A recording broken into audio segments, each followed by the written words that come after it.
I'm sitting down with David Hood of geoLOGIC here in Calgary. David, good to talk to you. Thanks for joining me today. Thanks for inviting me. So we've been asking everyone that we've been speaking to in this, how does your company fit into the landscape? Because you're actually part of a very unique aspect of the sector that I don't think a lot of Canadians outside of the energy industry really know exists. Yeah, absolutely. And there's a perception that I think in a lot of people who don't know about the industry, that it's a very low-tech, old-fashioned type industry. Nothing could be further from the truth. It is very, very leading edge. It's very challenging.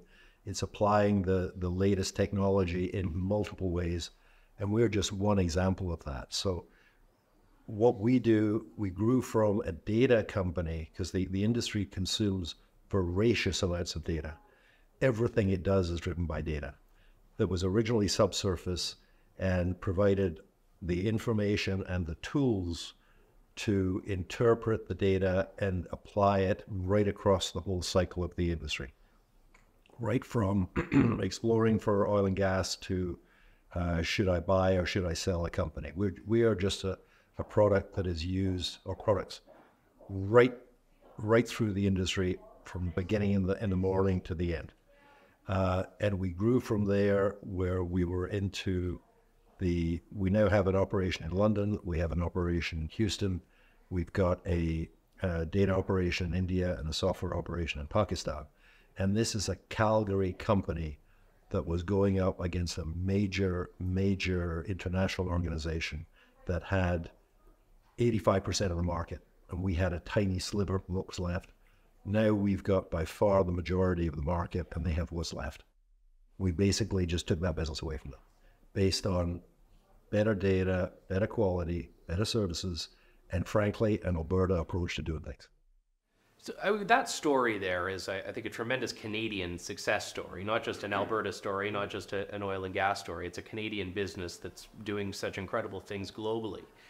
And I think it's a testament to what happens if the industry can be left to its own devices. And you bring this into an environmental context, and you have a government and an environment of NGOs, ENGOs that believe the industry is the problem. And that's not consistent with the facts on the ground as you see them, I know. Absolutely not. That's right. There is no chance of getting to a net zero environment without the technology and the expertise from the oil and gas industry. Geothermal relies completely on expertise from the oil and gas industry. Carbon capture and storage, the same thing. And also lithium and helium, hydrogen, that technology is coming out of the oil and gas industry. And so it's absolutely critical. And we all want to cut emissions. But I distinguish between the people who are serious about it and the people who are playing games. So the distinction I would make is this. If you're saying that we are facing an existential crisis, then you treat it as such and you do every single thing you can to get to solving the problem, which we need to do. If you are saying that we only want to take this solution or that solution or the other solution, but we don't want to use these solutions because we don't like them, then you're telling me it's not an existential crisis. So what is it? And I think a lot of the NGOs are taking the second approach. Like, for example, nuclear is going to be a huge part of the solution. But some people say, well, we can't have nuclear. Mm-hmm. Well, do you really want to cut emissions? So it's well, and carbon capture, very similar things. Oh, no, we don't want that suggestion. Right. We don't want that solution. Right. And if you talk to the folks at Pathways Alliance, they are hugely focused on doing that. There's Whitecap Resources has got a major project in Saskatchewan where they are capturing enormous amounts of carbon all the time. That project has actually been using our data and our systems from way back before even Whitecap brought it in. And there's tremendous progress there that you have to have the oil industry as part of the solution. So what is it that is missing from this? Because I don't think anyone can really deny that a lot of this is very ideological. They aren't interested in solutions. The stated objectives are often not the genuine objectives here. What is it that they're not seeing? Is it that they're not recognizing what the industry has done, or that just doesn't factor into the calculation? I think a large part of it is, I'm an engineer. A lot of the people in the industry are engineers, scientists, and they look at it from a factual, scientific approach. As they should, I would say. It's a scientific issue. Absolutely. It's not a political, I mean, it becomes a political issue, but the problem is one that at its core is about science. If you don't focus on science in the industry, you don't get very far. But I think a lot of the people who are pontificating about this stuff have no scientific or engineering background.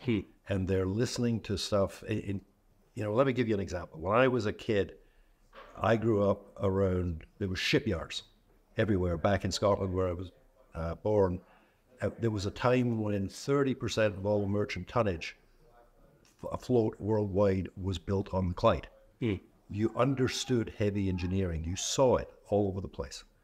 Today, I think a lot of people never see it, and they have a sense that whether it comes from, when we're talking about electricity, or whether we're talking about energy generally, or whether we're talking about food, food comes from the supermarket, energy comes from the wall socket, and they have no sense of the heavy engineering that is required somewhere. Like somebody has to build a power plant to make that happen. Somebody has to build a windmill to make that happen. It doesn't just happen. And I think part of it is there's that disconnect between an engineering understanding that used to be there and the idea that it all gets done on your phone. Yeah, and I think that part is so key. And I mean, even when you have people arguing that we need to transition away from oil and gas and use all of these other means of powering things, they don't understand what goes into creating that. I think you're right. Electricity does not start in a battery. Electricity has to be generated somewhere and put into that battery. And that even right there is the fundamental disconnect that I don't think a lot of people think of when they believe that, this is the future. That's right. And I used to actually work in an electricity supply business when I was back in the UK. And the complexities of what's involved in there are mind-blowing. And you cannot just... The difficulty in having a stable and reliable power source it's something that you take for granted because in the Western world, people have been doing it very effectively for a very long time. It is very easy to screw up. If you have a lot of intermittent power sources, windmills are great. The sunshine is great, but this doesn't work all the time. And you have to, if you're going to rely on those kind of sources, you're going to have to take them from places where, for example, there's a lot of wind or there's a lot of sun, and you're going to have to get it reliably to places that need it with power. So you're going to need to build a lot of grid. I have yet to see anybody present a plan that says how that grid gets built. Even something as simple as transformers, which is needed to step power. You need to step power up the voltage to transmit it long distances, otherwise you lose too much, and you have to bring it back down to bring it into houses, otherwise you kill people, which is usually not seen as a good thing to do. And so you have to have a lot of transformers the more you have with grid. We don't have the transformers. There is a major, major shortage of transformers globally, and partly because there is material that is needed in there. A lot of it comes from China, and you just can't produce enough.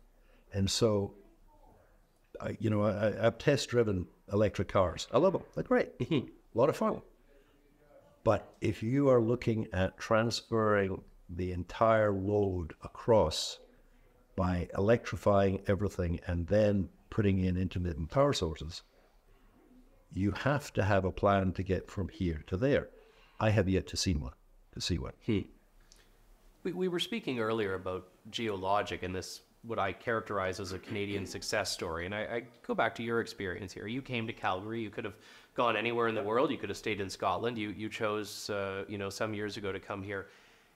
If you were to roll your age back to how old you were then, but you're making that decision in 2023, do you view Canada as the future where you can build up a career in the energy sector and help build up a very prosperous and successful company in that sector? I can't think of a better place than Calgary to do exactly the same thing again. Even in 2023, with all of the regulatory hurdles and uncertainty, you'd still have that optimism? There is no doubt that Canada has got a lot of things that they have to rethink. I think in Alberta, I have never seen in the 41 years I've been here, I've never seen as many opportunities as there are right now, both because the industry is going to be critical going forward. It is driving emissions down. The key thing is you need to get rid of emissions. You don't need to get rid of fossil fuels. In addition, you add up the capability that is here in this province for things like carbon capture and storage and hydrogen and helium and lithium. I was told by one of our customers that we have got the biggest potential lithium reserves in the world. I thought it was Chile, but apparently it's here. We have got enormous capabilities for carbon capture and storage. Some of the biggest in the world, but partly because of our geology and partly because of the technology.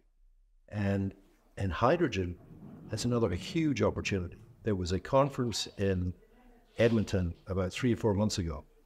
8,000 people attended from 30 countries to come to Edmonton to talk about this kind of stuff. So you layer on all these opportunities, and there's enormous capabilities out there, particularly, and this is key, it's a major technology frontier. Mm-hmm. What we do all the time is we're doing advanced technology.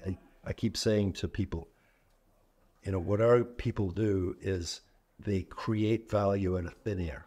If you're a programmer or a data person, you have got nothing except what's up here. You go, well, let's build this, and you create value for people from there. And artificial intelligence is another area. Mm-hmm. We're working with a number of companies to develop. Yeah, you're a knowledge company in a resource sector here, which is particularly impressive. And so the capabilities that come from there are going to be mind-blowing. Things that we can do. So I'm very, very optimistic. Well, some of your colleagues, you need to give them a pep talk. You've been the most optimistic of them. So I'm glad we get to end on that note. David Hood of geoLOGIC, it's been a pleasure. Thank you. Thank you, Edward. Thank you.